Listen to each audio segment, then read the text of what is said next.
자, 여러분 안녕하십니까. 라틴 아메리카 지역을 맡은 최명호입니다. 무엇보다 먼저, 일단 뭐 죄송하다는 말씀을 드리지 않을 수가 없죠. 그래도 변명의 얘기를 좀 하자면, 뭐 수업을 열심히 준비를 하고 또 여러분을 뵙고 재밌게 수업을 진행해 보려고 했었는데요. 아, 제가 아이가 둘이 있는데, 둘 다 갑자기 열이 나고, 그렇게 기침도 많이 안 하고, 이렇게 심각하지 않다고 생각했는데, 열이 38도, 39도 막 이렇게 올라가고, 그리고 이게 뭐, 코로나19 팬데믹 이후로, 뭐만 했다 그러면 열이 막 38도 넘어가는 일들이 너무 많고 해서, 또 그렇게 걱정을 하지 않으면서 병원에 갔는데, 병원에서 이제 독감 인플루엔자라고 하고, 그리고, 어, 링거 치료도 받고, 뭐 이런저런 걸 보내면서, 생각보다 이렇게 시간이 좀 많이 걸렸습니다. 뭐 이렇게 변명처럼 들리실 수도 있는데, 그래서, 저는 뭐 최선을 다해서, 뭐, 예, 아이들 데려오고, 또 아이들 눕히고, 또 집이 제가 뭐 수도권이어서 또 부랴부랴, 어, 학교에 왔습니다. 학교에 왔는데 뭐 시간이 늦어서 어쩔 수 없게 그렇게 됐습니다. 다시 한번 사죄의 말씀을 드립니다. 어, 그리고 요즘처럼 일교차 심하고 그럴 때는 다들 감기 조심하시고, 그리고 또 뭐 요새 독감이 굉장히 유행하고 있다고 하니까 독감도 조심하시고, 어, 뭐라고 할 말이 없네요. 자, 그래서 뭐 어떤 걸 준비했냐면, 이제 동영상 강의, 뭐 그냥 음성만 들으셔도 되는데, 시각 자료들을 이렇게 맞춰서 그림 파일이나 동영상이나 집어넣는 류의 그 강의를 준비했습니다. 아, 3시간으로 하면 너무 길 것 같고, 오히려 또 이게 일방적으로 정보를 전해드리는 이 수업이 되면 집중도나 뭐 이런 게 좀 약해질 수가 있기 때문에 뭐 45분에서 1시간짜리 클립 2개로 구성을 해볼까 하고 있습니다. 그리고 뭐라고 할까요? 아무튼 라틴 아메리카 지역에 대해서 여러 가지 뭐 관점들이 다양하게 존재할 것 같습니다. 그리고 그 예, 마음이 편치 않으니까 말이 막 이렇게 편하게 나오지는 않네요. 아무튼 지금도 집에서 이렇게 구석에 숨어서 이렇게 녹음하고 있는데, 아이들이 또 자고 있고 또 뭐 열도 뭐 시간대마다 재야 되고 막 이래야 되니까 사실 지금은 약간 전쟁 같은 상황이기도 합니다. 그럼에도 불구하고 수업은 또 재미있어야 하니까, 사실 제가 보통 저번에도 그렇게 했는데, 음 제가 올려드린 PPT는 사실 뭐 정성을 안 들인 건 아니지만, 인터넷에서 검색만 하면은 이제는 뭐 AI가 막 이렇게 찾아줄 수 있는 기본적인 뭐 정보들입니다. 그러니까 뭐 그렇게 대단한 자료는 아니고요. 그래서 실제로 강의에서도 한번 쓱 보여드리고, 뭐 잘 모르겠으면 한번 확인해 봐라. 뭐 그리고 어, 이제 수업으로 들어가는데, 오늘은 또 라틴 아메리카 하면 뭐냐, 뭐 여러 가지를 준비했는데 수업 시간에 특히 뭐 이렇게 좀 문화적인 컨텐츠도 준비를 했는데 그걸 다 쓸 수는 없으니까, 어, 옛날 얘기는 아니고 저번 학기에 어떤 일이 있었는지, 요 얘기는 이 자랑은 아닙니다만 그래도 여러분들 한번 들어보시면 어떨까 싶어서 얘기를 해보겠습니다. 제가 저번 학기에도 이 수업을 했고, 그 당시에는 아마 더 학생 수가 많았던 것 같은데, 아무튼 이런 걸 물어봤습니다. 이상형 제일 예쁘다고 생각하는 남자 배우, 가수, 아이돌, 여자 배우, 가수, 아이돌, 혹은 뭐 기타 등등 모델까지 해서 한번 얘기를 해봐라. 라고 질문을 드렸고, 그 다음 질문이 그런 거였어요. 정말 이상형의 파트너인데, 정말 본인이 생각하는 이상형하고 너무 똑같은데, 데이트 비용을 안 낸다고 하면, 얼마까지 만날 수 있겠냐, 며칠까지 만날 수 있겠냐, 몇 달을 만날 수 있겠냐, 이렇게 물어봤습니다. 물론, 개 중에는 뭐 평생 만날 수 있다라는 사람이 없던 건 아닙니다만, 다들 뭐 한 달 이상은 못 만날 것 같다, 이런 얘기를 했었습니다. 뭐 연애 이야기를 하려고 이런 말씀을 드린 건 아니었고, 무슨 얘기였냐면, 음, 국제 교역 관계가 여러 제조업 국가들이 물건을 만들면, 상품을 만들면, 최종적으로 미국이 팔아주는 구조란 말이에요. 그리고, 뭐, 우리나라만이 아니라, 일본, 뭐, 독일, 대만, 뭐, 말할 것도 없이 중국, 뭐, 이런 나라들이, 뭐, 미국의 관점에서 봤을 때, 이상형이라고 할 수 있는 나라인가, 부터 시작해서, 왜 이 나라들의 물건을 계속 사주고 있을 것인가. 물론 지금 비유와 그 이상형의 애인에 대한 비유와 이 무역 관계를 비교하는 건 문제가 좀 있습니다. 그러니까 딱 들어만든 비유는 아니에요. 하지만 어, 산업을 독점적으로 유치하고 이렇게 육성하고 그리고 이렇게 물건을 팔아주는 것은 특별한 관계다. 그리고 내가 볼 때는 트럼프가 이 관계를 좀 뒤집어 놓을 생각인 것 같다라고.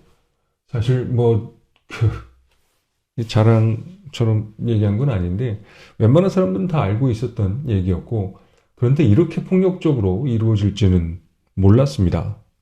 예, 저는 진짜 몰랐습니다.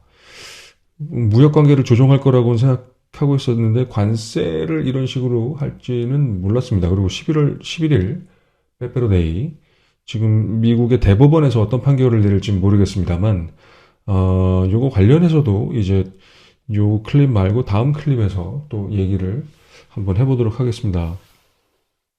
자, 그리고, 어, 동영상 하나 준비했는데, 아름다운 동영상입니다. 아름다운 동영상인데, 어, 일단 한번 보시죠.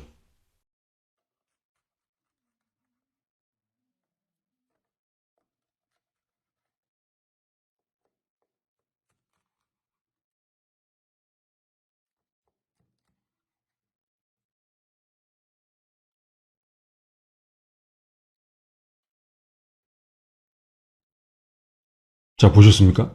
아, 이거 잘 못 보셨나요? 자, 그러면 다시 한번 봅시다. 여기서 주목해 보셔야 될 것은 육즙이라는 겁니다. 육즙. 자, 다시 한번 보시죠.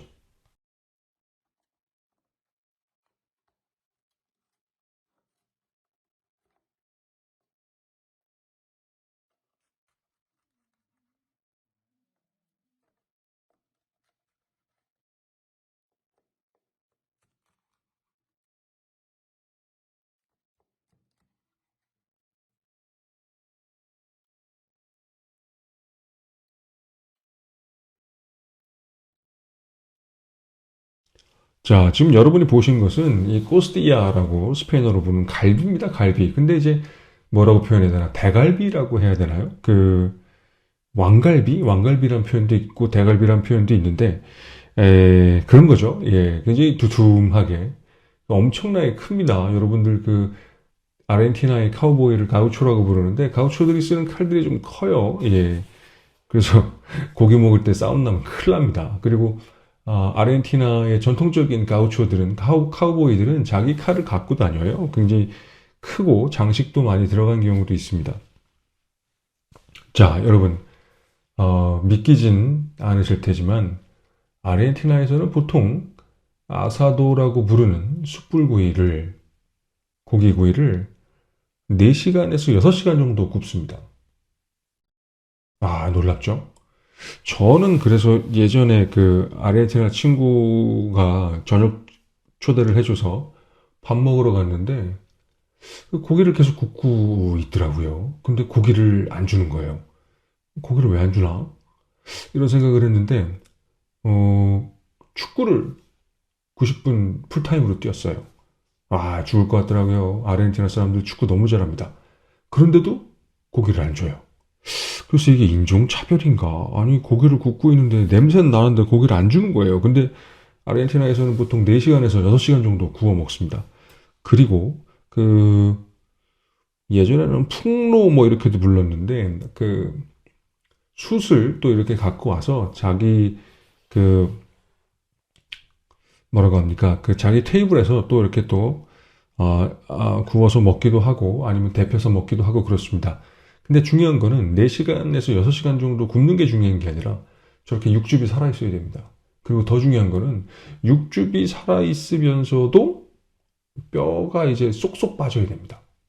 예를 들어서 푹 고아서 나오는 갈비찜이 이 뼈가 쏙쏙 빠지는 건 뭐 그렇게 어려운 일이 아니죠. 근데 아, 이 로스구이라고 하는 얇게 점여 있는 고기들을 우리는 이제 구워 먹는데 저렇게 덩어리 고기를 구우면서 막 타지 않으면서도 속에 그냥 촉촉한 육즙이 짜르르 흐르게 굽는 것은 진짜 쉬운 일이 아닙니다. 저도 사실은 뭐 여러분 뭐 검색해 보면 나옵니다만 뭐 멕시코를 맛보다를 비롯해서 요리책을 쓴 적이 있고 그리고 요리를 즐기기도 하고 그러는 사람 중에 한 명입니다만 저거 쉬운 일이 아닙니다. 그래서 이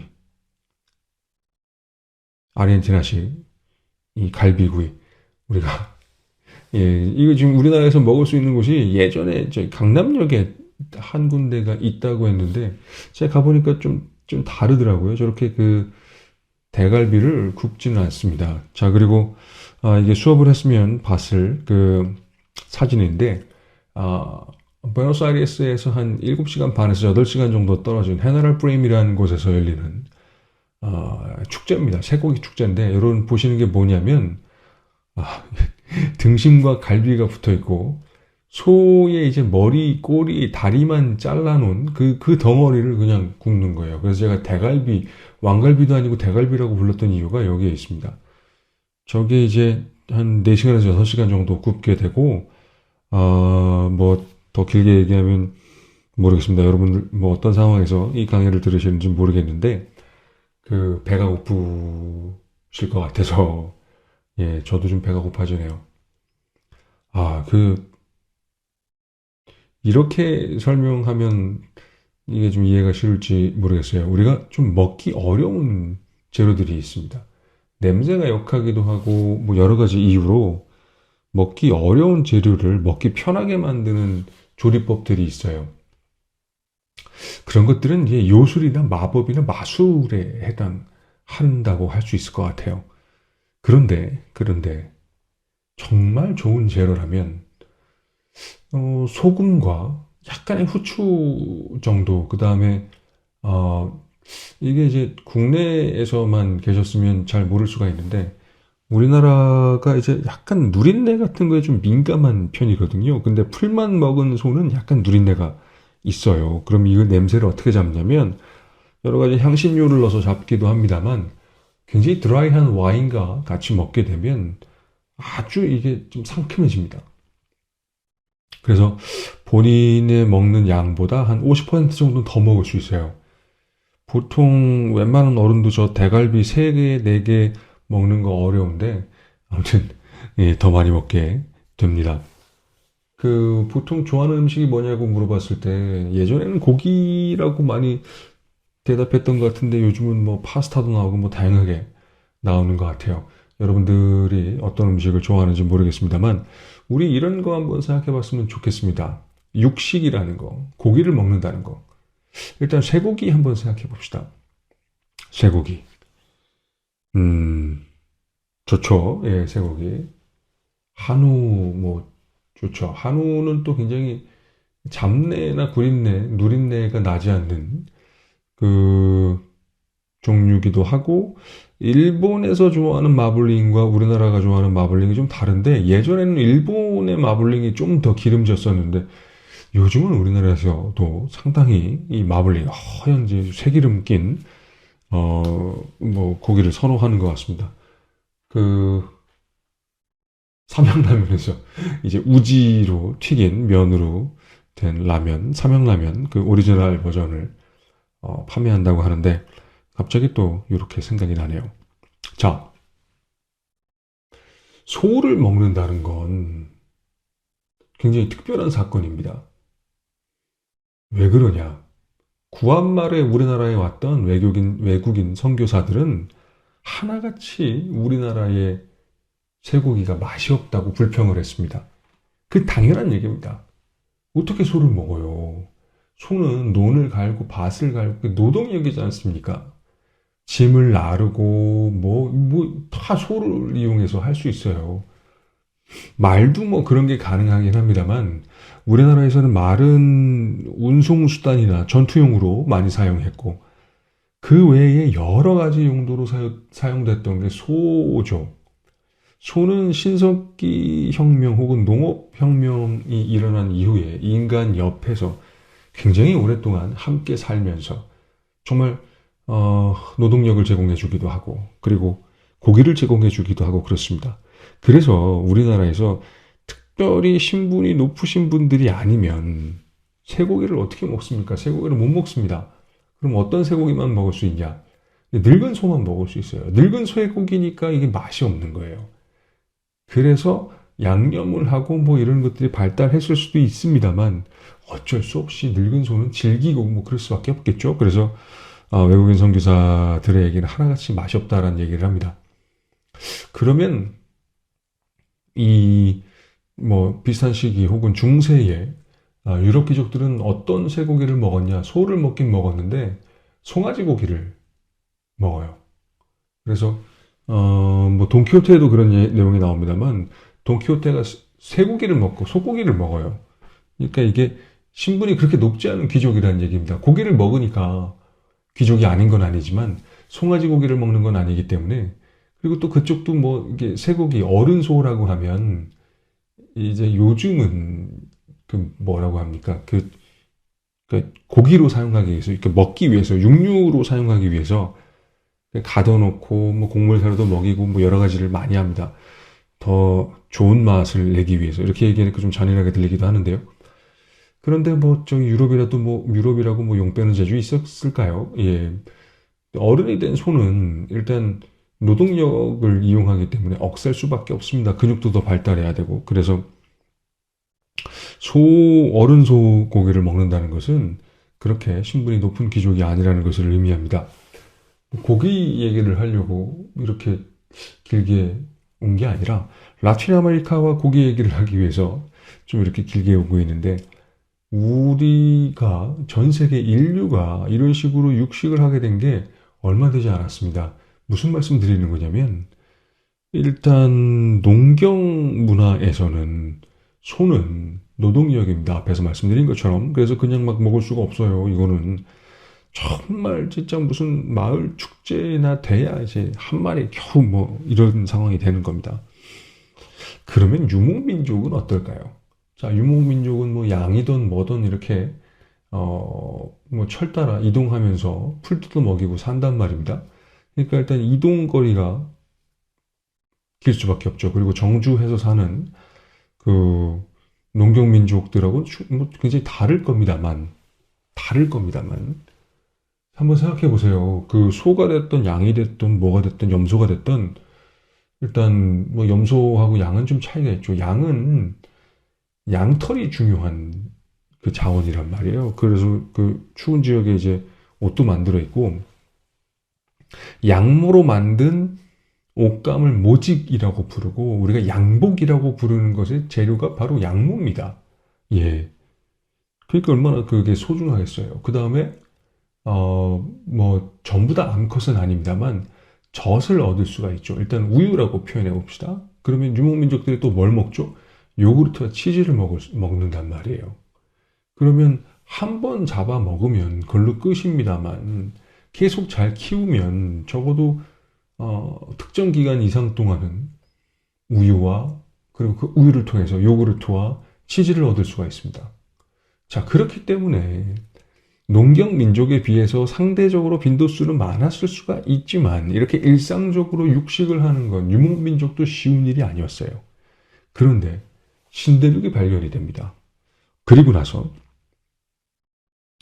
그 아르헨티나의 pampas 그 넓은 라틴 아메리카, 뭐 아메리카까지 포함해서 이 대륙에 어, 가축이 별로 없었어요. 물론 아메리칸 버펄로나 뭐 이런 게 없던 건 아닙니다만 라틴 아메리카 지역에는 진짜 가축이 없었어요. 라마 정도가 있고 남아메리카에 가축이 별로 없었어요.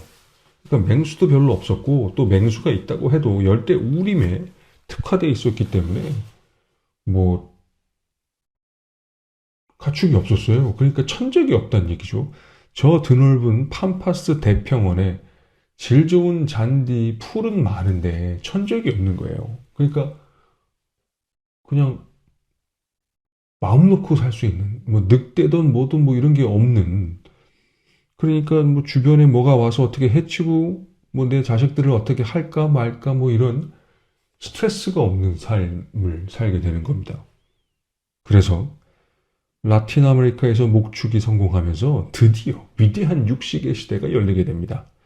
이 놀라운 일인데요. 이게 왜 놀라운 일이냐면 아, 일단 뭐 전 세계적으로 단백질을 엄청나게 공급받을 수 있는 시대가 열렸다는 점에서 그렇고 또 우리가 뭐 좋아하는 그런 그 육류를 먹게 됐다는 점에서도 또 그렇고 그리고 또 뭐가 있을까요? 예전에 뭐 호안, 마마 뭐 이런 전염병들이 있었습니다. 여러분들 그 한번 기억을 해보면 그 수많은 전염병들이 다 뭐와 관련이 있냐? 가축과 관련이 있습니다. 특히 천연두부터 시작해서 홍역 뭐 이런 것들은 소하고 관련이 있습니다. 그러니까 가축을 키우면서 인간 옆에 동물이 오면서 어떻게 됐냐? 인수 공통 감염병 코로나19도 마찬가지죠. 이게 창궐하기 시작한 겁니다. 그러면 라틴 아메리카에는 뭐라고 제가 말씀드렸죠? 가축이 없었다. 그러니까 인수 공통 감염병이 있을 수가 없습니다. 그리고 저는 이게 잘 이해가 안 가긴 하는데 충치를 일으키는 세균 또한 없었다고 합니다. 그렇다고 해서 충치가 없었던 건 아닌 것 같은데 왜냐하면 이빨을 치료했던 기록들이 있거든요. 그러면 뭐 딱딱한 것을 먹다가 이빨이 상한 것만 있었던 것이냐? 뭐 이런 거 잘 모르겠습니다만 이빨을 부식시키고 소위 얘기하는 썩게 만드는 그런 세균은 라틴 아메리카에는 없었다고 합니다. 그리고 뭐 존재하지 않았던 것들이 여러 가지가 있겠습니다만 그 중에서 인수 공통 감염병에 대한 면역은 전혀 없었던 겁니다. 이게 뭘 얘기하느냐?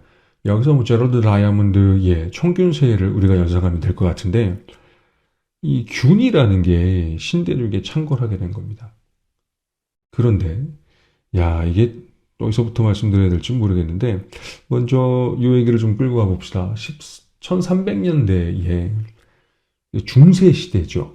유럽은 이때 흑사병이 창궐합니다. 유럽의 인구의 3분의 1이 사망합니다.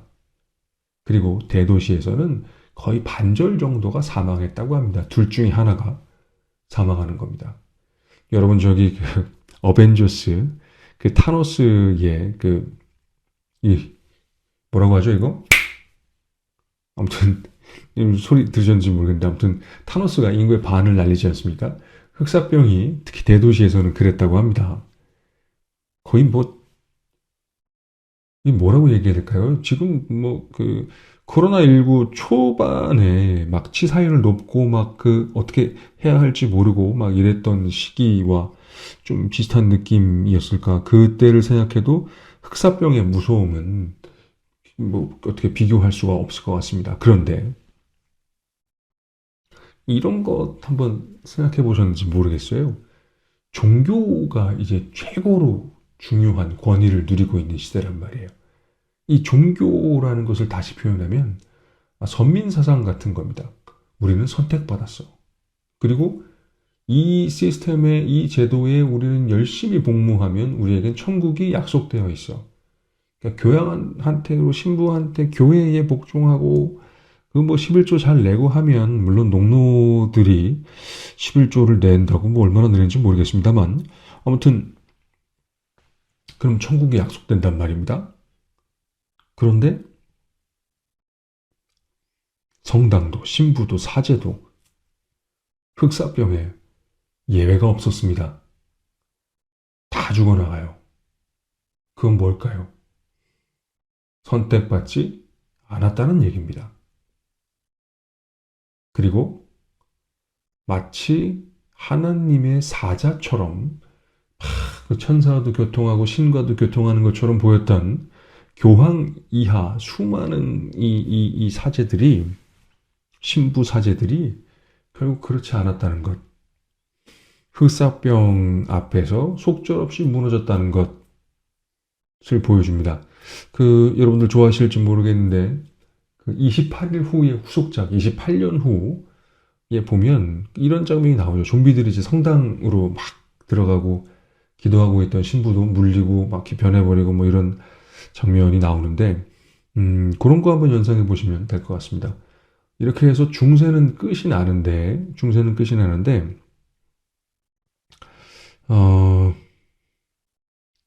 일단 요 이야기 좀 뒤로 가서 이어갈 건데, 일단 여기서 한번 멈춰봅시다. 유럽인들은 저마다 어느 정도 흑사병의 면역도 갖추고 있었고, 그 다음에 흑사병 인자도 갖추고 있었던 것으로 보입니다. 물론 흑사병만이 아니라 홍역이나 뭐 이런 다양한 전염병들을 갖고 있었던 것으로 보여요. 마치 풍토병과 비슷한 상황이죠. 그래서 이 질병들이 면역력이 없는 사람들에게 막 이렇게 전염됐을 때, 야, 이걸 어떻게 표현해야 되냐. 참, 이게 어려운 문제인데, 제가, 이렇게 한번 생각을 해봤어요. 실제로 백병전에서는 아스테카의 전사들이 이겼단 말이에요. 막 목을 베고 피 튀기고 막 이래가지고 막 잘린 목을 들고 승리를 막 외치고 그랬는데 어느 순간 손발이 썩어 들어갑니다. 시커멓게. 그리고 그 환자를 간호했던 사람들도 전염이 되고 막 이렇게 되는 거예요. 그러면 어떤 생각을 하기가 쉬울까요? 그 당시에는 뭐 병균이 있고 바이러스가 있고 이런 생각을 못 하니까 죽은 자의 저주 뭐 이렇게 느껴지지 않았을까 싶습니다. 그리고 뭐 반지의 제왕이나 이런 데 보면 지하에서 막 이렇게 해골들이 나와서 전쟁하고 막 이렇게 병사들이 나오고 뭐 이런 장면들이 있습니다. 그리고 뭐 예전 영화이긴 합니다만 미라라는 영화에서도 그렇게 해골 군대가 나오고 막 그러거든요. 아마 그렇게 느끼지 않았을까 싶어요.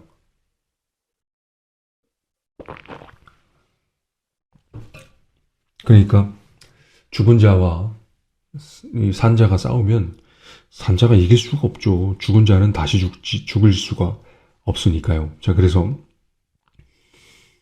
엄청난 아주 근원적인 공포를 느꼈던 것으로 보입니다. 그리고 총은 제가 여기도 동영상을 하나 준비했는데 화승총이에요. 그러니까 이렇게 나가는 건데 일단 저기 뭐 동영상 그냥 걸어놓고 얘기를 하겠습니다. 뭐 이렇게 해서 지금 보시면 화약을 넣고 잘 이렇게 해가지고 총알 대신에 쇠구슬을 넣고 그리고 쇠구슬도 잘 이렇게 해야 됩니다. 평평하게 잘 맞춰야 됩니다. 그 다음에 이렇게 또 와서 저렇게 불을 붙여주는 그리고 또 불도 잘 붙어야 되니까 화약을 또 이렇게 격발되는 곳에 또 뿌려주고 과연 조준이 잘 될까요? 자, 저렇게 총알 한 방 쏠 동안 화살을 몇 방을 쏠 수 있을까요? 여러분들 한번 화살통이 뭐 등에 있건 허벅지에 있건 있다고 상상하고 활시위를 당겨서 한번 쏜다고 생각해 봅시다. 제가 볼 때는 10발 이상 나갑니다. 그럼 뭐 이런 질문을 할 수 있어요. 아니, 교수님 무슨 말 하는 겁니까? 임진란 때 외놈들이 막 이렇게 했던 게 다 조총 부대가 아닙니까? 뭐 이렇게 질문할 수 있습니다. 그렇죠. 그럴 수 있습니다. 그럴 수 있는데, 일단 영화에서 나온 스나이퍼처럼 나오는 거는 다 좀 과장된 거고, 집중 사격이라는 게 있습니다. 그러니까 1열 있고 2열 있고 3열 있고 1열에서 쏘고 뒤로 빠져서 장전하고 다시 쏘고 이게 노브나가가 개발했다고 하는데 연도상으로 보면 유럽에서도 이런 류의 사격 방식이 있어요. 그런데 이게 어떻게 하는 거냐면 일렬로 서서 직선으로 쏘는 게 아니라 표적을 하나 정합니다. 기마부대의 뭐 지휘관이면 지휘관. 그러면 명중률이 낮긴 합니다만 여러 명이 한 곳을 조준해서 쏘면 굉장히 확률이 올라갑니다. 그래서 이 중요한 포인트, 중요한 역할을 맡는 사람들을 한 방에 날려버릴 수 있는 그런 역할을 하게 됩니다. 그리고 이렇게 막 쏘고 빠지고 쏘고 빠지고 쏘고 빠지고 요 방식이 기계적으로 발달하게 되면 우리가 아는 기관총이 되는 거죠. 아무튼 총은 초반에는 그 총성 때문에 화약 소리 때문에 약간의 효과가 있었을 거라고 상상할 수는 있습니다만 뭐 백전노장 혹은 뭐 용사들에게 뭐 천둥 소리 들어보고 뭐 번개 소리 들었던 사람들에게 그냥 뭐 천둥 소리 같은 거다라는 느낌은 주었을 수 있으나 공포에 떨게 하지는 못했던 것으로 보입니다. 그리고 쇠의 경우도요. 여러분 현재형으로 생각하니까 그런데 쇠가 그렇게 철이라는 게 그렇게 좀 쉬운 재질이 아니에요. 그 무슨 말씀 드리는 거냐면 일단 뭐 찰갑옷이니 판갑옷이니 뭐 이게 차이가 있는데 일단 그런 얘기도 하지 않겠습니다. 어, 습도가 높은 지역에서 스테인레스, 스댕이 아닌 쇠를 사용한다는 것은 녹과의 전쟁을 얘기합니다. 매일같이 벼린다고 얘기하는데 갈고 닦아야 됩니다. 안 그러면 금세 녹이 쓸어버려요. 그러니까 전쟁을 치르고 나면 그 무기에 피나 뭐 이런 게 많이 묻어 있어야 되는데 그걸 다 씻어내고 또 잘 갈아야 되고 잘 말려야 되고 그렇습니다. 그래서 고구려의 예전 고구려의 병사들은 숫돌을 갖고 다녔다고 합니다. 숫돌이 이제 그 쇠를 가는 거니까. 그래서 항상 날을 세우고 그렇게 다녔다고 합니다.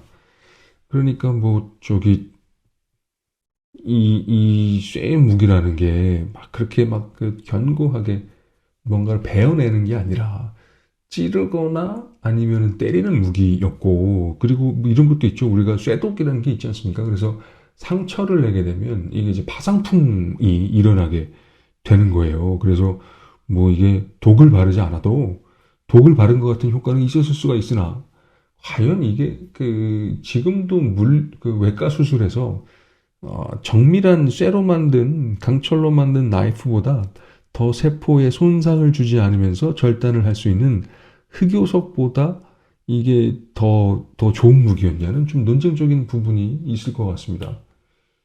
그래서 라틴 아메리카의 이 문명들 원주민 문명이 왜 스페인에게 정복을 당했느냐는 총균세에서 얘기하는 것 중에서 총과 쇠는 좀 이제 자기네들이 좀 뭐 앞서 나갔다 뭐 이런 생각을 하는 것 같은데 그건 좀 약간 망상에 가까운 것이고 실제로는 균이다. 균이 작용해서 어쩔 수 없이 이 표현 좀 뭐합니다만 그 여기 이제 신화적인 해석까지 겹쳐지면서 공포에 좀 사로잡혔던 것 같습니다.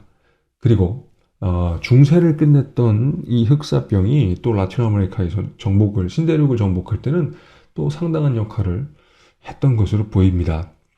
그리고 왜 신대륙을 향해야만 했나? 예를 들어서 정주하고 있고 그 다음에 여러분들이 봉건 영주라고 했을 때 새로운 유토피아가 발견되고 저기 가면 더 좋은 삶을 살 수 있고 뭐 이런 여러 가지 것들이 가능케 된다는 것은 사회가 흔들린다는 얘기니까 결코 좋은 게 아닙니다. 그런데 중세라는 시대가 끝났단 말이에요. 그래서 사상가들도 뭐 유토피아를 비롯해서 새로운 이상향을 꿈꾸게 되고 그리고 새로운 엑소더스, 그러니까 새로운 출애굽, 새로운 가나안 땅이 필요했던 거예요. 그래서 일단 새로운 세계를 찾아 떠나게 되고 그리고 요거 굉장히 긴 얘기인데 짧게만 말씀드릴게요. 이 유럽의 중심이 어디였냐면 일단 교황이 있는 바티칸 로마고요. 그 다음에 이제 현재 이스탄불인 컨스탄티노플이었습니다. 동로마, 서로마의 중심지였으니까요. 무역의 중심지 혹은 경제 문화의 중심지가 어디였냐면 바로 컨스탄티노플이었습니다. 물론 사실 뭐 이태리 본토도 뭐 이렇게 떨어진다고 할 수는 없습니다만 그 당시의 유럽의 교역이라는 것은 레반트 지역이라고 하는 지금 현재 이스라엘부터 시작해서 그 중앙아시아 쪽까지 이어지는 요 라인과 교역을 어떻게 할 거냐, 즉 아라비아 상인과 교역을 어떻게 할 거냐의 문제였는데, 이 무역을 독점하고 있었던 것이 이제 동로마, 그리고 서로마에서는 이제 그 이태리 상인들, 뭐 나폴리가 됐던 뭐 어디가 됐던 뭐 메디치니 뭐 이런 유명한 가문들, 금융업을 했던 가문들이 막 등장하는 것도 사실 뭐 신대륙 발견 이후인데, 아무튼 시대적인 차이가 조금 있긴 합니다. 이거는 아무튼 교역은 동방의 물건을 수입하는 구조였어요. 그리고 그 대금은 아마도 금과 은으로 치렀던 것 같습니다만 그 규모는 그렇게 크지 않았습니다. 왜냐하면 금과 은이 그렇게 흔하지 않았기 때문입니다. 그리고 이렇게 먼 지역을 이동해서 교역하는 것은 뭐 귀금속류 혹은 사치품류가 아니라면 뭐 그만큼의 이윤을 남길 수 없기 때문에 이런 리스크를 감내하기가 어려웠겠죠. 자, 그래서 동방이 항상 이들에게 어떤 그 부의 원천 혹은 뭐 부귀영화가 가득한 곳 뭐 이런 이미지가 있었습니다. 그리고 원나라가, 이 원나라라고 얘기해야 되나 몽골 제국이라고 해야 되나 좀 고민을 합니다만, 몽골 제국에 무슨 한국인이 뭐니 여러분 세계사 시간에 배워봤는지 모르겠습니다. 뭐 킵차크 한국인이 뭐니 뭐 이런 게 있지 않았습니까? 이 중국에서는 이 원나라를 어떻게 가르치는지 모르겠는데, 아무튼 원나라가 어디까지 가냐면 콘스탄티노플의 거의 턱밑까지 갑니다. 근데 왜 콘스탄티노플을 정복하지 않았냐? 정복할 수 있었다고 저는 보는데 왜 돌아왔냐? 칸이 사망했어요, 징기스칸이. 그리고 그 후로도 굉장히 오랫동안 여기 다양한 뭐 한국이라고 부르는, 한국이라는 것은 이제 발음상의 문제, 한자 기록의 문제인데 칸의 제국, 뭐 칸의 땅, 뭐 이런 뜻이죠.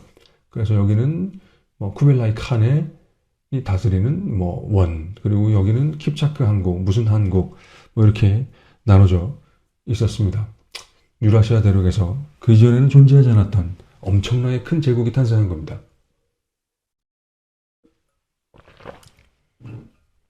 그러면서 이제 직접적인 만남이 일어나니까 예전에도 교육이 없었던 건 아닙니다만, 그리고 또 일국 시스템이라고 보기엔 좀 어렵습니다. 하지만 뭐 제국 시스템에 가깝게 좀 더 가까워진 건 사실이고, 그리고 우리가 이런 걸 뭐 다 구분해서 보기도 합니다만, 뭐 송나라를 기본으로 해서 중국에서 있었던 도자기, 비단, 뭐 이런, 그 다음에 그 뭐 차부터 시작해서 여러 뭐 기술품들이 이 교육이 되기 시작했겠죠. 조금 더 활발하게. 그리고 그 무력까지, 그 비교할 수 없는 압도적인 무력을 갖고 있는 몽고의 전사들까지. 그래서 이 동방에 대한 확실한 이미지가 이때 만들어집니다. 그리고 이때 만들어졌던 동방의 이미지를 알 수 있는 게 마르코 폴로의 동방견문록이라는 책이죠. 사실 제가 볼 때는 이거는 그냥 드름풍월을 이렇게 수집해서 쓴 거다. 그러니까 사실이 없다고 할 수는 없지만 상당 부분 뭐 과장되어 있다. 저는 뭐 이렇게 봅니다만, 예를 들어서 이런 겁니다. 뭐 이탈리아의 상인 가문도 아니고 이태리의 상인, 일개 상인을 그 먼 나라의 칸이 만나줄 필요가 뭐가 있었겠습니까? 그리고 뭐 그 당시에는 과학기술이나 뭐 이런 게 뭐 동방이 훨씬 앞서고 있는데 굳이 뭐를 뭐 알아낼 만한 게 있었을까요? 심지어 뭐 파스타를 만드는 면도 사실은 중앙아시아 쪽에서 제일 먼저 인류 최초로 만들어 먹었다고 합니다. 그러니까 뭐 이태리의 이름 없는 상인이 원제국의 칸을 만날 이유는,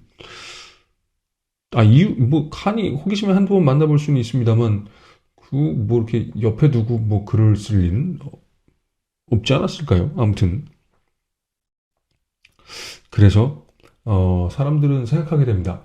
그 동방과 교역을 하면 큰 부를 얻을 수 있다. 제가 여기서 인도를 빼놨는데 인도는 면직물이 유명했고 중국은 자기, 본차이나 뭐 이런 말 있죠. 그 다음에 비단 뭐 이런 게 유명했습니다. 뭐 이것만 유명한 게 아니라 이제 중국에서 만드는 강철 무기나 뭐 이런 것도 상당히 예, 의미가 있고 뭐 나침판이니 뭐 그 화약이니 뭐 이런 것도 사실은 굉장히 관심을 많이 끌었던 것으로 보입니다. 그리고 요게 아까 제가 유럽의 중심에 대해서 말씀드렸는데 그 외곽이 있죠. 이베리아 반도 제일 끝이죠. 그리고 포르투갈은 지중해 중심으로 보면 지중해에서 교역하기 위해서는 포르투갈은 지브랄타 해협을 건너와야 돼요. 그러니까 대서양을 좀 이렇게 지나쳐서 와야 됩니다.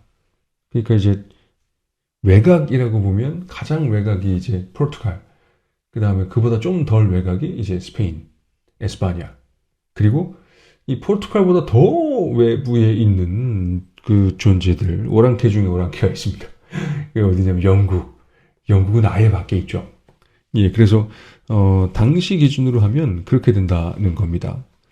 그리고 이것도 되게 긴 얘기인데 짧게만 드리면 그 당시라고 하면 중세를 얘기하는 겁니다. 중세 때는 약도 저기 그 정해진 것만 먹어야 되고 치료법도 정해진 것만 해야 되고 그거 따르지 않으면 이단이라고 실제로 불태워집니다. 그러니까 화형식을 당합니다. 거기에 따르지 않으면 음식도 이제 그렇게 조리를 해야 되는데 그 당시에는 이렇게 향이 굉장히 중요했어요. 그래서 저희가 그 예수의 신부가 한번 해줘가지고 한번 먹어봤는데 그 흔한 닭구이였는데 그 후추와 그 육두구와 정향이 한 0.5mm 정도의 두께로 마치 그 진흙구이에 그 진흙이 이렇게 발려지는 것처럼 와 이렇게 짜고 있어요. 그러니까 이 향이라는 게 거의 미칠 정도로 강합니다. 저는 좀 게임에서 벌칙 받는 거라고 느낄 정도였는데 근데 중세 때는 그 성경에 보면 여호와가 뭐 흠양한다 해서 재물을 태우면 그 연기를 마신다는 얘기입니다. 그래서 음식의 맛이나 질감이나 씹는 맛이나 뭐 이런 거보다 뭐가 중요했냐면 향이 중요했어요. 그래서 그게 천국의 맛이다. 향이야말로 뭐 이런 게 있었습니다. 그래서 귀족이면 귀족일수록 그 정말 그 향신료가 범벅이 된 그 무슨 맛으로 먹는지 모를 정도로 굉장히 자극적입니다. 그런 음식을 먹었어요. 귀족들만 할 수 있는 거였겠죠. 근데 중심에 있는 사람들은 중심이라는 생각도 잘 못합니다. 왜냐면 일상을 사니까. 근데 외곽에 있는 사람일수록 이제 중심을 좀 꿈꾸거나 막 그런단 말이에요. 그러니까 뭐 고등학생들은 대학생에 대한 어떤 본인들이 상상하는 이미지가 있지 않습니까? 아마 여러분들도 대학생의 이미지를 한번 상상하던 때가 있었죠. 본인이 상상하던 대학생의 모습과 지금의 모습이 어떤지 모르겠습니다. 특히 코로나19로 뭐 집에서 이렇게 온라인으로 수업 듣고 했던 분들은 또 여러 가지 감정을 느낄 것 같습니다. 자, 아무튼 그런 격차들이 있습니다. 그래서 외곽에 있으면 있을수록 중심을 꿈꾸게 됩니다. 그래서 이 스페인이 원래 이 중세의 중심이 아니었는데 이 중심을 꿈꾸게 됩니다. 이거 굉장히 복잡한 얘기인데 짧게만 말씀드리면 중세를 꿈꾸게 됩니다. 그래서 그 이베리아 반도를 통일하게 된 카톨릭 군주라고 얘기하는 페르난도와 이사벨라 이 두 사람이 합스부르크 왕가와 혼인을 하게 됩니다. 물론 저기 황희 계승제는 아니었고 넷째 아들이요, 넷째 왕자인가 그랬는데 황희 계승자들이 이렇게 다 죽어버려요. 그 넷째 왕자, 그러니까 결혼한 그 사람도 죽게 됩니다. 죽게 돼요. 그래서 그의 아들 샤를 1세 혹은 카를로스 프리메로라고도 하고 카를로스 낀토라고도 하고, 그러니까 이베리아 반도 기준으로 보면 낀토가 되고, 그러니까 5세가 되고, 합스부르크 왕가로 보면 이제 샤를 1세가 되는 바로 그 왕이 탄생하게 됩니다. 신성로마 제국을 이어받게 됩니다. 그리고 이 신대륙까지 이제 유산으로 받게 돼요. 그리고 필리핀 지역, 즉 아시아의 일부 지역까지 또 식민지로 받게 됩니다. 그래서 뭐 어떻게 영토를 비교하기는 좀 모호합니다만 세계에서 가장 넓은 제국 중의 하나를 다스리게 됩니다. 자, 이 어떤 말씀을 드리려고 하는 거냐면 라틴 아메리카가 이제 발견되기까지의 어떤 그 상황들을 좀 제가 설명을 드리려고 하는데 너무 길고 지루하지 않게 하려고 하는데 이게 또 뭐 한 학기 내내 해도 모자른 수업이어서 여러분들이 약간 좀 어렵지 않을까, 혼란스럽지 않을까 이렇게 생각하는데 이렇게 생각하시면 될 것 같습니다. 1492년에 그 국토회복운동이 끝이 나면서 스페인이라는 국가가 성립이 됐다라고 볼 수 있습니다. 물론 근대 국민국가의 개념과는 좀 차이가 있는데 이 부분 그냥 넘어가도록 하겠습니다. 그리고 스페인어 문법이 발표가 되고요. 그리고 카톨릭을 이제 그 중심 이념으로 삼게 되기 때문에 유대인과 무슬림들을 추방하게 됩니다. 보통 상업과 금융업에 뭐 고리대금업이긴 합니다만 종사하던 유대인들이 나가면서 일단 국가 경제의 기틀 중에 하나가 무너지게 됩니다. 그런데 신대륙을 발견하게 됩니다. 그래서 갓난아기가 태어나는데 갑자기 거인이 되어버립니다. 그리고 그 거인이 본인이 그렇게도 열망하던 중심까지 먹어버립니다. 칼로스 킨토 샤를 1세가 등장하면서 이렇게 됩니다. 그래서 그는 가톨릭의 수호자가 됩니다. 반종교 개혁의 중심이 되고 그리고 수많은 전쟁들, 종교 개혁에 관련된 이 종교 개혁, 반종교 개혁, 뭐 신교와 구교의 전쟁 한 100년 이어지죠. 이 전쟁에 직접적으로 개입하게 됩니다. 그래서 라틴 아메리카에서 벌어들이는 많은 수익들이 이 전쟁으로 다 뭐 없어지게 됩니다. 예, 그렇게 스페인은 대제국을 갖게 됐습니다만 결과적으로 남은 게 별로 없는 상황이 돼버립니다. 그 시간이 지금 길어지고 있으니까 내용을 약간 정리해서 라틴 아메리카가 역사적으로 어떤 의미가 있었는지 한번 얘기를 해보겠습니다. 제일 처음에는 이 콜럼버스가 중국을 가려고 그랬던 건데 도착하자마자 알게 됩니다. 본인이 갖고 있었던 이미지, 중국에 대한 이미지와 그때는 아마 칸의 제국 뭐 이런 표현을 그 스페인어 표현으로 썼던 것 같은데 제가 이거를 일설에 그런 얘기가 있고 이걸 확인하기가 어려웠었는데 콜럼버스의 아들이 쓴 편지에 요 내용이 등장합니다. 그래서 요 내용을 제가 문헌학적으로 확인을 했는데요. 아무튼 뭐 별로 중요한 건 아닙니다만 어, 중국이 아니라는 걸 깨닫게 되고 그리고 인도라고 생각을 하게 됩니다. 그래서 원주민을 인디오라고 부르게 되죠. 그리고 굉장히 오랫동안 이곳을 인도라고 생각했었는데 아마 중국과 비교해서 인도에 관한 어떤 그 상상들이 이 라틴 아메리카 특히 카리비안에 사는 원주민들과 좀 비슷했던 것 같습니다. 그 콜럼버스의 항해일지가 책으로 나와 있습니다. 아마 도서관에도 있을 텐데 관심 있으신 분들은 한번 읽어봐도 그렇게 나쁘지는 않을 것 같습니다. 그리고 뭐 금도 찾고 뭐도 찾고 아무튼 뭐 이 신대륙의 가치를 좀 증명하려고 노력을 많이 합니다. 많이 하는데 우리가 뭐 시간이 뭐 별로 없는 것 같지만 이런 거 한번 생각해 볼까요? 그 본인이 원래 살던 것도 아니고 전쟁에서 이긴 것도 아닌데 어느 땅에 도착해서 갑자기 이 땅을 여호와한테 바치고 이 땅을 가톨릭 군주에게 바친다 이렇게 선언하고 여기는 우리 땅이야 뭐 이렇게 예 이게 되게 이상하잖아요. 저는 아무리 생각해봐도 이게 이해가 안 가는데 해양 문화 중에서 뭐 해적의 문화라고 해야 되나 요새 특히 전 세계의 MZ 세대라는 표현 별로 안 좋아합니다만 좀 젊은 세대의 시위에 등장하는 또 미국의 노킹스 시위에 등장하는 게 원피스의 그 물진모자 해적단 깃발이지 않습니까? 이 굉장히 주목할 만한 사건인데 우리나라에서는 많이 다루고 있는 것 같지는 않습니다. 아무튼 그 해적들의 정서라는 게 있어요. 그리고 유목민족 중에서도 이렇게 저기 전투적 유목 민족들이 있습니다. 그러니까 뭐 필요한데 그러면 뺏어오는 사람들 있어요. 그리고 요즘은 별로 없어졌는지 모르겠는데 그런 성향의 사람들이 있죠. 그 드라마 같은 걸로 굉장히 많이 만들어지고 있는데 일진 뭐 이렇게 표현되는 친구들 자기 힘을 믿고 막 야 저기 500원 줄 테니까 빵 사고 뭐 사고 뭐 사고 뭐 사고 5천 원 거실러 와 뭐 이런 뭐 존재들이 있지 않습니까? 그런 사람들이 역사적으로 없던 게 아니라 항상 있었습니다. 그래서 그런 해양 문화의 전통으로 미뤄보면 충분히 있을 법한데, 근데 아무리 생각해도 좀, 너무 어이가 없는.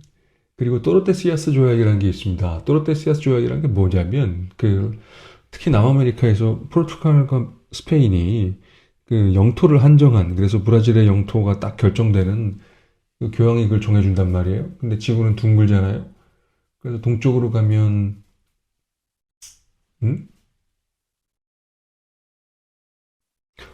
자, 그러니까 동쪽으로 쭉 가서 태평양 건너면 이게 뭐 지구가 둥크니까 아니 한 라인을 기준으로 나누는 게 뭔 의미가 될지 모르겠습니다만 우리는 스페인어를 우리만 그런 게 아니라 일본, 우리나라 뭐 저기 어딥니까 중국 할 거 없이 다 스페인어를 써야 되고 그리고 또 반대로 이 어딥니까 아니죠 동쪽으로 가면 이제 저기 뭐야 아프리카 건너서 뭐 유라시아 대륙 전체가 또 포르투갈어를 써야 됩니다. 이게 누구 마음대로 지구를 막 이렇게 나누는지 모르겠습니다만 그런 생각을 한다는 것 자체도 굉장히 재밌는 예. 그러니까 이게 언제부터 자기 거였냐라는 생각을 하게 하는데 이게 어쩌면 기독교라고 하는 종교의 어떤 특징 중에 하나라고 할 수 있지 않을까 싶어요. 아무튼 그렇게 강력한 권한을 누리고 있었기 때문에 흑사병이 창궐했을 때 있을 수 있었던 그 타격은 우리가 상상하는 것 이상이었을 겁니다. 그리고 이태리나 유럽의 다른 지역에서 르네상스가 막 일어나는 그 즈음에 에스파냐, 스페인이 생겨났고 제국이 됐고 그리고 카톨릭을 정체성으로 하는 바람에 완벽한 후진 기어를 넣게 됐고 그리고 이 종교 관련된 전쟁에 그렇게 참전하면서 국부를 낭비하게 됩니다. 다른 쪽들은 뭐 인문주의서부터 시작해서 과학이니 뭐니 막 이렇게 발전해 갈 때 스페인은 그러지 못했던 결과가 돼버렸죠. 그런데 참 사람의 인생이라는 게 참 모호합니다. 뭐 자원의 저주에 대해서 나중에 또 다른 수업에서 시간이 되면 한번 얘기해 봤으면 좋겠는데요. 이 라틴 아메리카 현지의 볼리비아 살루이스 포토시라는 곳에서 상상할 수 없는 은이 발견됩니다. 그리고 그 당시에 또 공교롭게도 은을 정제하는 기술이 그 당시에 뭐 아말감, 수은 막 이렇게 들어가는 아말감이 들어가는 방법이었는데 엄청나게 발전하게 돼서 굉장히 순도 높은 은을 뽑아내게 되었습니다. 거짓말처럼. 이게 뭐 정확한 기록이 없어요. 정확한 기록이 없는 이유가 은에 관련된 모든 거래나 정보들이 이 정부에서 공식적으로 중앙정부에서 공식적으로 이루어진 게 아니라 이 이제 사적 기업이라고 해야 되나 사인들 간의 거래였기 때문에 이거를 좀 이렇게 신용하기가 좀 어렵습니다. 그리고 근데 보통 이렇게 얘기하면 한 200년 동안 매년 200톤의 은이 뭐 채굴되었다. 라는 거죠. 그러면 여러분들이 쉽게 얘기를 하면 그냥 본인이 막 그렇게 한 100여 개의 비디오 카드를 연결해서 그냥 비트코인이 막 쏟아지는 겁니다. 매년 안정적으로. 그러니까 뭐 아까 말씀드린 것처럼 이 은이 이제 수많은 종교 전쟁에 태워지게 되고 그리고 더 재밌는 것은 지정은제 뭐 이렇게 부르기도 하고 뭐 여러 가지 이름으로 부르기도 하는데 명나라에서 세금을 은으로 걷기 시작합니다. 그러면서 명나라 쪽에서는 은에 대한 수요가 굉장히 올라가게 되고 일본도 은을 또 많이 수출했습니다만 라틴 아메리카에서 이 들어오는 은과 비교하기가 좀 어려웠던 것 같습니다. 그리고 은과 금의 비율이 어, 유럽에서는 한 12대 1에서 20대 1 정도였다면 중국에서는 한 6대 1 정도였다고 합니다. 그래서 뭐 거칠게 얘기하면 물리적으로 거리를 이동하는 것만으로 두 배, 세 배의 이익을 볼 수가 있었어요. 그래서 인류 최초의 전 세계적인 교역, 어, 현재의 그 멕시코 지역을 중심으로 이루어지는데요. 그러니까 뭐 멕시코에도 다양한 은광들이 있습니다. 라틴 아메리카 은광, 포토시를 중심으로 한 은광에서 은이 모입니다. 어디를 모이냐면 아카풀코라는 곳으로 모입니다. 아카풀코에서 발음이 아카풀코에서 태평양을 건너서 이제 마닐라에 도착하게 됩니다. 그런데 이게 굉장히 태평양을 건너는 것 자체가 굉장히 어려운 일처럼 보입니다만 우리가 무역풍이라는 것도 배웠죠. 해류를 타고 가면 돈만 제대로 세우면 그냥 간다고 합니다. 해류가 그렇게 움직인대요. 올 때도 그냥 해류를 잘 타면 그냥 스르르 온다고 합니다.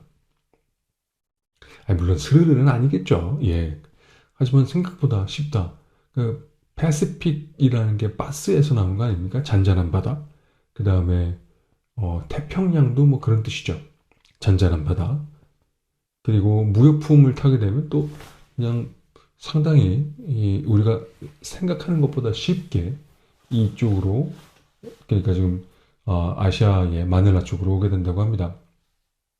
그리고 마닐라에서 이제 중국 본토로 이동을 했고 어, 반대로 이제 그 은을 싣고 갔는데 이 뭐 부피가 이제 뭐 크게는 반, 더 줄으면 한 3분의 1, 요 정도만 이제 금으로 채워질 거 아닙니까? 그러면 남은 곳에 뭐 뭐 은이래. 도자기, 비단, 뭐 이런 걸 싣고, 그 다음에 뭐 여러 가지 향신료나 뭐 이런 걸 싣고 돌아오는 겁니다. 그러면, 어, 아카풀코에서 베라크루스로 가고, 베라크루스에서 다시 이제 뭐 세비야, 스페인의 세비야나 아니면 지중해를 들어가서 지브랄타 해협을 건너서 유럽으로 들어가게 되는 거죠. 이것을 갤리안 무역이라고 부르는데요. 이 전지구적인 교역을 통해서 상당한 부를 유럽이 챙기게 됩니다. 그래서 신대륙 발견을 했다고 뭐가 급작스럽게 바뀌는 게 아니고 이 갤리안 무역을 통해서 은이 막 퍼지는 건 어떻게 설명하면 되냐면 뭐 버냉키 전 연준 의장이 했던 양적 완화에 비교할 수 있을 것 같아요. 그냥 화폐가 막 들어오는 겁니다. 그만큼 구매력이 올라가고 그래서 인플레이션이 생기는데 농경 사회 그리고 자급자족 사회에서는 인플레이션이라는 게 거의 발생하지 않습니다. 그래서 중세를 기준으로 한 1000년 동안 유럽에서는 가격의 변화라는 게 거의 없었어요. 그러니까 뭐 흉작이 든다거나 가뭄이 든다거나 하는 경우가 아니라면 뭐 물건의 가격이라는 게 뭐 변할 게 있겠습니까? 그다음에 화폐가 뭐 필요하겠습니까? 경제가 그렇게 크지가 않은데 그런데 라틴 아메리카에서 은이 막 들어오면서 뭐가 생기냐면 가격 혁명이라는 게 일어납니다. 여러분 시간 날 때 저기 인터넷에서 한번 가격 혁명이라는 것을 검색해 보십시오. 실제로 퍼센테이지로 따지면 몇 퍼센트 오른 게 아닙니다만 근데 이게 엄청난 겁니다. 왜냐하면 1000년 동안 변화가 없던 가격이 변화하기 시작했기 때문입니다. 그리고 화폐가 늘어난다는 것은 구매력이 그만큼 늘어난다는 것이고 여러분 기억할지 모르겠습니다만 영국의 산업혁명은 면직무를 기본으로 일어났던 거죠.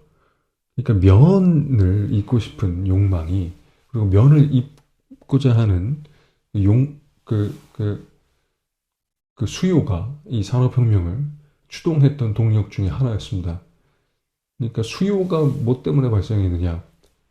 화폐량이 증가해서 돈이 넘쳐나니까 부가 생기니까 더 좋은 옷을, 더 좋은 음식을 먹고 싶어 하는 건 당연하겠죠.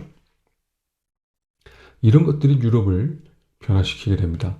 그리고 이 라틴 아메리카 은 관련돼서는 제가 또 다른 시간에 다른 기회가 있으면 또 말씀을 드리도록 하겠습니다. 이렇게 돼서 뭐까지 왔죠? 산업혁명까지 왔습니다. 자, 그러면 이게 또 거짓말처럼 이 은이 또 쑥 줄어들게 됩니다. 뭐 이게 매장량이라는 게 있으니까요. 한도 끝도 없이 나오는 건 아니겠죠. 근데 한도 끝도 없이 나오는 것 같은 자원이 있긴 합니다. 석유가 그렇습니다. 석유가 언제 고갈되느냐 뭐 이런 얘기 굉장히 예전서부터 했었는데 더 많은 유전이 발견되기도 하고 아직까지도 매장량이 특히 베네수엘라 같은 경우에는 엄청나게 많기 때문에 음, 석유가 고갈되는 것을 볼 수 있을지 모르겠습니다. 아무튼 오히려 석유는 탄소니 뭐 이런 문제, 그 온실가스 문제 뭐 이런 게 오히려 더 심각한 위험 요소가 아닌가 싶을 정도로 내장량에는 큰 문제가 없는 것 같습니다. 하지만 은은 그렇지 않았습니다. 적어도 포토시의 은은 거의 고갈되고 말았습니다. 그래서 새로운 무역이 등장합니다. 이게 요걸 마무리하면서 이제 좀 현대적인 이야기로 들어가야 될 것 같은데요. 상강무역입니다. 여러분 일단 상강무역을 한번 검색해 보시면 좋겠습니다. 우리 이런 거 한번 생각해 볼까요? 노예는 굉장히 오래전부터 있었어요. 아리스토텔레스도 본인의 저작에 노예에 대해서 썼습니다. 그런데 말입니다. 그런데 왜 흑인 노예들만 그렇게 현재까지도 Black Lives Matter 뭐 이런 얘기하면서 왜 흑인만 그렇게 중요할까요? 그리고 다른 인종으로 보이는 저 인종에 대해서 잘 믿진 않기 때문에 다 뭐 혼혈이고 다 섞였죠 뭐. 근데 아무튼 블랙 피플이니 뭐 사실 그 스페인어 표현인 네그로, 블랙이라는 표현에서 니그로 뭐 이런 표현들이 나온 건데 이거 막 자기네들 막 그러면 인종차별이라고 막 난리치면서 막 블랙 피플, 블랙 뮤직 뭐 자기네들이 얘기하는 건 뭐 그건 또 괜찮은 것 같고 또 그리고 무슨 뭐 아프로 아메리칸이니 뭐 이런 얘기 하는데 아프리카가 엄청 넓은 대륙이에요. 그리고 정말 다양한 인종을 믿지는 않습니다만 살고 있습니다. 흑인만 있는 건 아닙니다. 흑인들은 아프리카의 중서부에 중심적으로 살죠. 예. 콩고, 자이르 뭐 이런 나라들이 있는 곳에 중심적으로 사는데 우리는 이것도 선입견인데 부지불식간에 아프리카는 흑인들의 나라다. 굉장히 원초적이고 뭐 이런 거 생각합니다만 아프리카도 로마 제국의 영토의 일부분이었고 굉장히 오랜 역사를 갖고 있고요. 그 다음에 뭐 이집트를 굳이 얘기하지 않더라도 뭐 역사와 문화와 뭐 이런 것들 무시할 수 없는 대륙이죠. 자, 아무튼 왜 흑인 노예들만 그렇게 지금도 문제가 될까요? 이 노예는 많았다니까요. 그리고 콜롬비아나 브라질이나 또 라틴 아메리카의 여러 곳에 흑인 노예들이 있었습니다. 왜 그럴까요? 참 얼핏 들으면 대답하기 어렵습니다.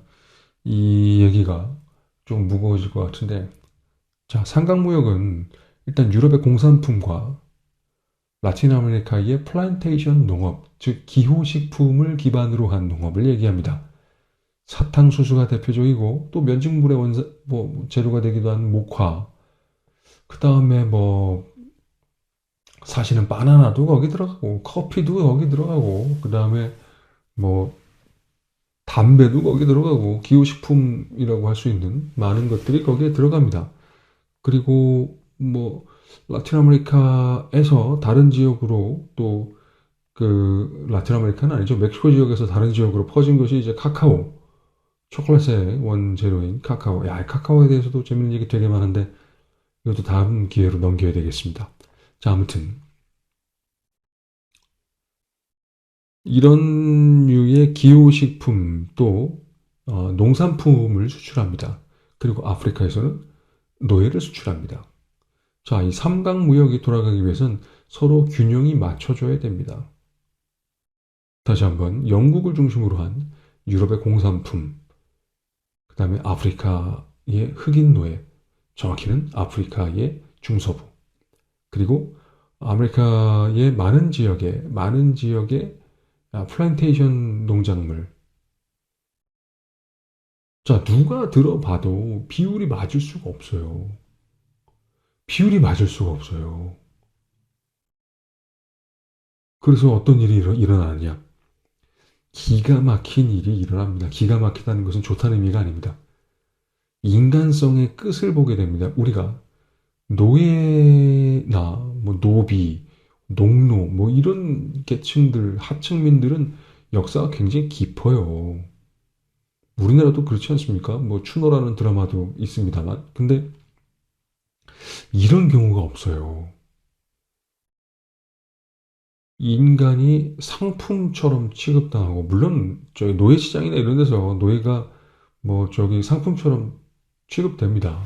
가룟 유다가 예수를 은하 20냥에 팔지 않습니까? 그게 저기 어디서 나오는 거냐면 함무라비 법전에 나오는 거예요. 그게 그냥 성인 남자 노예 가격입니다. 그러니까 그 노예 가격을 가룟 유다가 받은 겁니다. 상징적인 부분이 굉장히 많죠. 예, 아무튼 인간을 노예시장에서 거래하긴 했습니다만 상품인데 어떤 상품이냐? 기계적인 상품 혹은 기계의 효율성에 비교될 만큼 일을 해야 하는 존재로 간주한 적은 없어요. 그래서 여러분 한번 검색해 보시면 노예선, 네, 노예를 어떻게 데리고 들어왔나. 정말 인간으로 보기 정말 어렵습니다. 정말 인간성의 그 말살 같은 것을 느끼게 되는데요. 그리고 플란테이션 농장에서 진짜 기계처럼 일해야 됩니다. 왜냐? 기계랑 경쟁하기 때문입니다.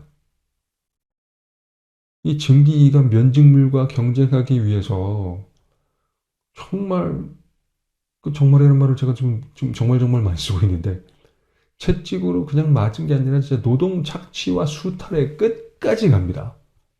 그러니까 인간의 역사에서 이런 적이 없어요. 노예를 부려먹긴 합니다만 진짜 이렇게 뼈골까지 쪽쪽 빨아먹은 경우가 없습니다.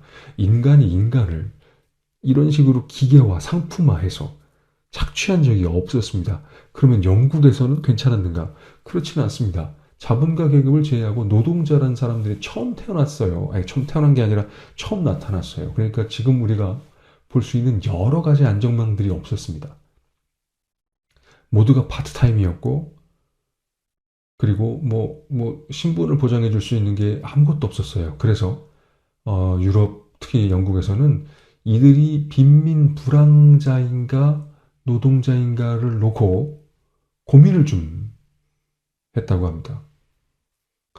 그러니까 평소에는 그냥 일 없이 있다가 뭐 저기 재료 들어오면 면직물 짜야 되니까 기계 돌릴 때는 막 잠도 안 자고 막 일하다가 그렇게 막 그 노동 착취당하니까 못 견디고 막 이렇게 술을 마시고 막 그러다가 알코올 중독되고 그러다가 뭐 죽어버리고 뭐 그랬던 노동자들의 최초의 모습은 굉장히 끔찍했습니다. 또 이런 것들을 어떻게 유럽에서 극복해 나가는가가 또 하나의 중요한 포인트가 됩니다만 삼강무역을 통해서 라틴 아메리카는 부를 거머쥐게 되었다. 하지만 굉장히 특정 계층에게 집중되게 되었겠죠. 자, 우리가 기억을 해보면 중세적 질서를 선택했어요. 언제? 이 르네상스로 나가야 될 시기에 후진기어를 넣은 겁니다. 그리고 라틴 아메리카는 거기에 한 번 더 이 삼강무역의 시기에 봉건 영주가 중심이 되는 플랜테이션 농장을 봉건 영주의 농장으로 생각하시면 쉬울 것 같습니다. 이 제도가 굳어지게 됩니다. 그게 무슨 얘기냐? 중세가 다시 오게 됩니다. 그래서 라틴 아메리카의 저발전에 여러 가지 이유를 찾을 수가 있습니다만 그 중에 하나가 바로 중세적 질서가 계속 돌아오는 데 있습니다. 자, 여기까지 얘기하면서 라틴 아메리카의 저발전 얘기까지 했고 라틴 아메리카가 등장하면서 세계가 어떻게 변화왔는지도 얘기를 했고 그리고 왜 원주민들이 그렇게 속절없이 무너졌는지도 얘기를 했고 그리고 그 전에 그래도 이 수업의 가장 즐거운 시간 중에 하나였을 거라고 믿는데 육즙이 흐르는 덩어리 갈비, 대갈비의 모습도 봤습니다. 자, 그러면 조금 더 현대화된 이야기 그리고 현재 벌어지고 있는 일들과 라틴 아메리카의 대응을 연결해서 다음 시간에는 강의를 해보도록 하겠습니다. 감사합니다.